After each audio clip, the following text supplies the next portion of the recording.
Hari ini hari apa? Hari Minggu, perayaan.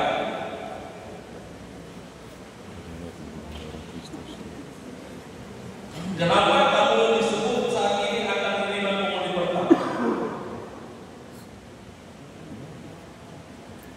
Kenapa disebut komuni pertama bukan komuni terakhir?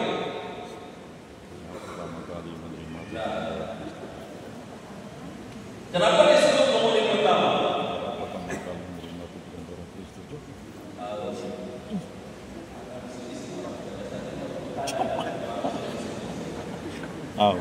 Tuh, ini pertama kali. Komuni pertama atau komuni terakhir? Komuni pertama. Kenapa disebut komuni pertama? Pertama kali pengakuan dosa, benar nggak orang tua? Oh benar. Pertama kali pengakuan dosa. Pengakuan dosa sudah kemana? Oh ingat nggak pengakuan dosa yang pertama ya? Oh ingat nggak itu kemarin? Karena kamu baru pertama kali, komuni pertama juga, ya kan? Karena baru pertama kali. Dalam gereja saya merayakan Ekaristi ada dua namanya gereja. Satu beda sabda, satu beda Ekaristi. Di beda sabda apa yang Tuhan undangkan? Roti dan anggur. Di beda sabda apa yang Tuhan undangkan bagi umatnya? Firman dan sabda. Tubuh dan darah. Di beda Ekaristi apa yang Tuhan undangkan? Tubuh dan darahnya. Tubuh darah Kristus. Benar? Oh, Benar. Di beda sabda yang Tuhan undangkan adalah sabdanya yang kita dengar. Di beda Ekaristi yang Tuhan undangkan tubuh dan darah. dua beda sabda. Dua beda sabda dan beda Ekaristi. Karena itu beda Ekaristi baru dipakai pada saat mulai persembahan untuk menghidangkan tubuh dan darahnya bagi umat yang hadir pada saat itu. Beda sabda dipakai pada saat sabda itu dilarangkan disampaikan kepada umat supaya umat hidup dari sabda Tuhan dan hidupnya sungguh menjadi apa? Warna yang menyelamatkan bagi mereka. Betul. Ini pertanyaan seorang ulama saya. Itu ada yang sudah tahu. Saya bertanya kepada mana problem? Kapan tubuh dan darah, hosti dan anggur itu bisa menjadi tubuh dan darahnya? Saat apa? Saat dikonsentrat. Saat apa? Saat konsentrasi. Jika doa yang diucapkan oleh imam memohon kepada Allah Bapa untuk mengutus Roh Kudus mengubah roti dan anggur persembahan menjadi tubuh dan darah Kristus. Perubahanlah pada substansia, bukan pada materi. Yang namakan pada substansia. Roti dan anggur itu berubah menjadi tubuh dan darah Kristus. Sehingga walaupun kita terima materinya sama, hosti kecil dan anggur buatan manusia, tetapi melalui doa kuasa Roh Kudus sudah berubah menjadi tubuh dan darah Kristus. Karena itu yang kita terima dalam Ekaristi kita gereja Katolik adalah tubuh dan darah Kristus, bukan roti dan anggur biasa. Setiap pecahan kecil apapun yang kita terima adalah keuntungan dan keberuntungan Tuhan dilakukan bagi umat. Ada orang mengatakan, pastor, kenapa saya hanya dapat roti yang sedikit hostinya? Si pastor sudah dapat hosti, minum anggur lagi. Ingat, sekecil apapun remaja seperti ini yang sudah berubah menjadi keturunan Kristus itu kita beriman kepada Tuhan. Maka jangan anggap remeh, jangan anggap enteng. Saat kita menerima tubuh dan darah Tuhan, kita menerima Tuhan Yesus.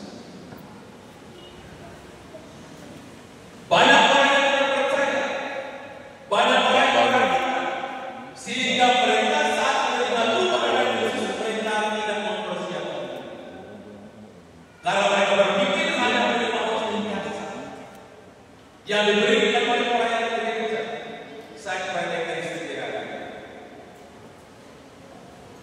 Kalau ada iman seperti ini, itu tandanya dia bukan sepenuhnya sudah menjadi orang. Kalau masih iman seperti ini, itu artinya imannya masih bertumbuh. Seperti ini sesatnya. Karena apa? Karena masih harap.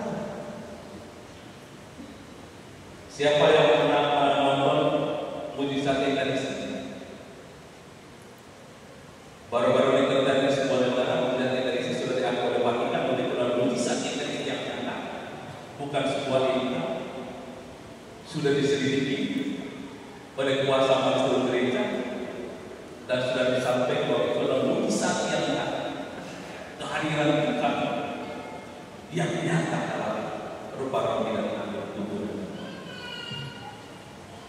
Dan kita merayakan Ekaristi atas perintah Tuhan, bukan kehendak kita manusia. Perintah Tuhan ketika dia mengadakan perjamuan terakhir bersama para muridnya, dia katakan, lakukanlah ini sebagai kenangan aku. Dasarnya adalah dasarnya adalah Tuhan. Maka yang kita lakukan adalah apa yang Tuhan lakukan bersama para murid. Ya. Karena itu beda dengan yang lain. Kita melakukan apa yang Tuhan sabdakan, yang Tuhan perintahkan, supaya para muridnya melakukan terus menerus dilakukan. Dan yang Tuhan hidupkan bagi kita adalah segala tubuh dan darah Tuhan yang lain yang kita miliki.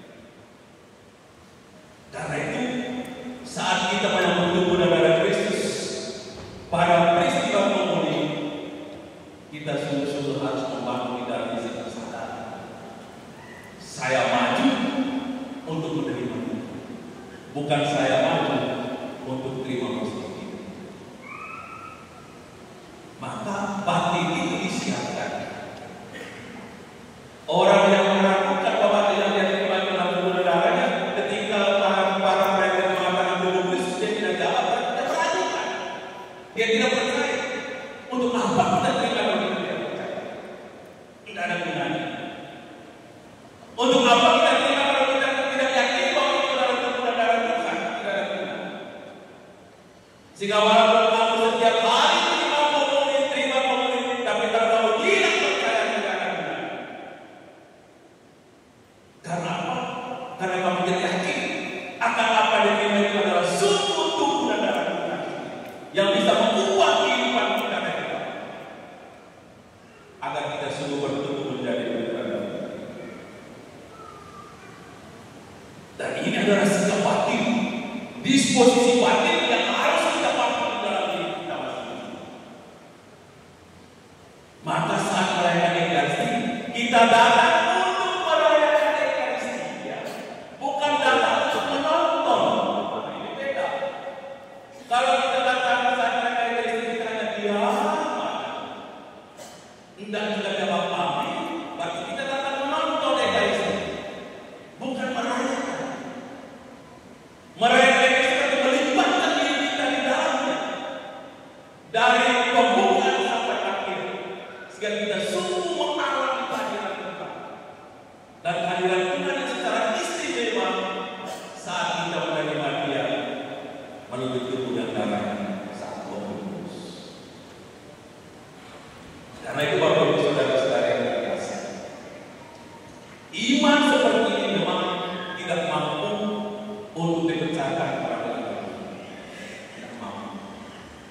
Semakin orang menyaksikan akan kehadiran Tuhan yang nyata dalam tubuh dan darahnya, semakin orang akan membuat hidupnya tidak nyaman. Karena Ekaristi itu hendak menjadi sebuah kebutuhan di dalam hidup, bukan sebuah kewajiban. Kebutuhan untuk terus-menerus menerima kehadiran Tuhan. Dan Tuhan memberikan diri sebetulnya melalui tubuh dan darahnya bagi orang-orang yang percaya. Bapak Ibu Saudara-saudara yang terkasih, dalam batang pertama tadi kita mendengar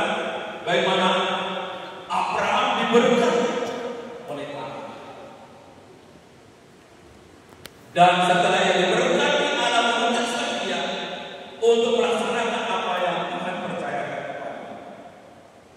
Berkat imannya kepada Allah, Abraham yang semula namanya Abraham menjadi tokoh yang memperlihatkan iman yang sejati.